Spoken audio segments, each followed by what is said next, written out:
He is on a run in these playoffs. He has been an all-star before. His reputation wasn't great in New York because of the way he plays. He's just sometimes too often a ball stopper, and he'll take the long twos. But he's a physical presence. He can go get you a bucket in a way that no other Rocket can right now, other than Şengün. But I think he's a more skilled offensive player currently than Şengün is, certainly from the perimeter.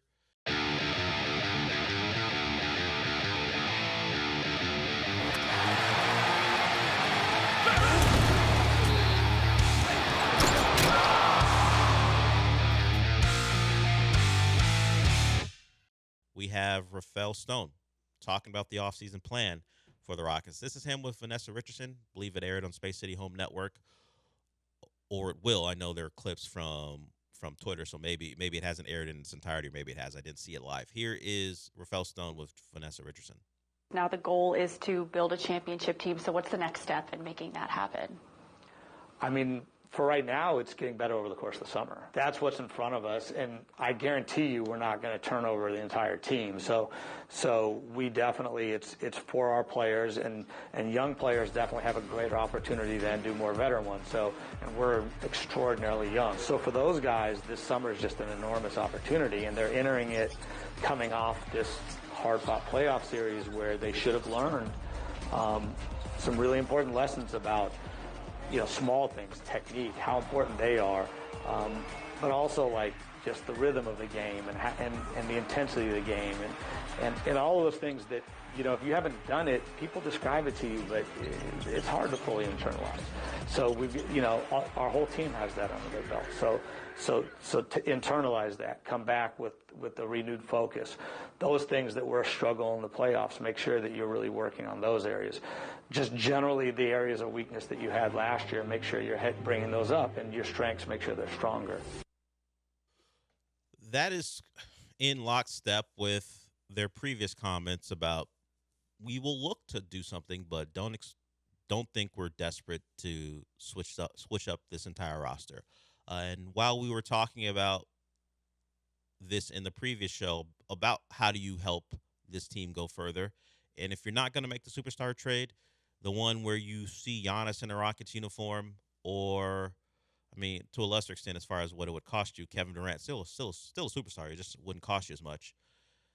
Is there a Pascal Siakam type out there? I bring that up because the Pacers, even after acquiring Halliburton, weren't a very good team. They acquired Pascal Siakam during the season last year. They made the playoffs, made the conference finals, and you see where they're at now. We'll get more into that game in the next segment. Is there a trade for a guy like that? A guy who you wouldn't say is the number one on a title team, but is a guy who can be a complementary piece in a system and can go get a bucket, can be an all-star. And there's a guy who might be available, who is doing himself and his reputation remarkably well this playoff season, who has a player option. So in the case like this, you'd have to be a sign and trade. What if Julius Randle expressed interest in being a Rocket?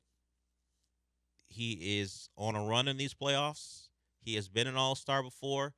His reputation wasn't great in New York because of the way he plays. He's just sometimes too often a ball stopper, and he'll take the long twos. But he's a physical presence.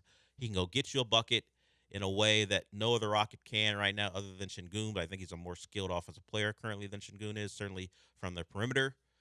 If he said, "I'm opting out, but hey, Minnesota, I want to give you a chance to get something back. So I want to be a Rocket, sign and trade. Yeah, the $30 million I'm currently getting paid isn't enough. I'm not a max guy, but I want more." So AJ, before we go to break, let's think about this. Let's have you think about this. If Julius Randle in a Pascal Siakam role, as the problem for the Rockets are they don't have a Halliburton, but still in a Pascal Siakam role where he can on a night-to-night basis maybe be your best scorer, but isn't the reason you're gonna be a great team.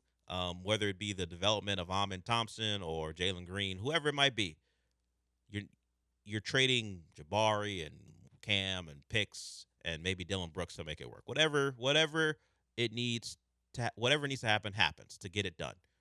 Would you be comfortable giving this version of not the one you know, but this version of Julius Randle, 4 years, 160. So an average the AAV of 40 million. I guess maybe if he continues to play like this, my hesitancy to that, like we haven't seen him play at this level that he's played at the playoffs yet. And it's a contract year right, for him. Exactly. Yeah. That is very true too. And then it also depends on how he plays in his Thunder series too as well. Because I mean, he played good in the first half, but obviously in the second half it wasn't as good. So we'll see tonight as well. But yeah, I could see if he continued to play at this level and elevate in the playoffs. But if he played like that New York Julius Randle, then nah. He is 30 years old, so you have to take that into account. Let's say so at the end of it, the contract, he'd be 34, and it's not prohibitive as far as 31, 32, 33. He can still be a really good player, even though you're paying him the 40 mil or whatever it might be a year. And you look at what he's done in these playoffs. Since game 1 against Golden State, where he wasn't good, none of the Wolves were. 24, 24, 31, 29 to close out the Lakers, and then another 28. Most of that happened in the first half, as you mentioned. And he was good in the first round as well. Game 1 against the Lakers, only 16, but shot the ball well. Then 27, 22, 25, 23. In this postseason, Julius Randle, as I look it up, what is he doing in this postseason right now? I'll bring it up here. In this postseason, I would say he ain't at Edwards. That's their most consistent. That's their best player, but he's maybe their most consistent. Over 24 per game, nearly 40% from three, shooting over 52% from the floor in this postseason. And this is not what he was with the Knicks, because you go back to the postseason with the Knicks, the year he was healthy, going back to a couple seasons ago now, just under 17 points per game, 25 or 26% from three, under 40% from the floor. His postseason time with the Knicks was not good. He has taken a step at 30 years old with the Wolves. So like I said, if you're getting this version, it's not an overpay. But that Knicks version, that's the one you have to be worried about. So maybe you're not getting Kevin Durant because maybe there are too many suitors and you don't want to compete for him the way the Suns would like you to compete for him. Maybe you're not getting Giannis, but maybe you're getting someone in the Pascal Siakam tier, and Julius Randle, at least right now, is playing like that.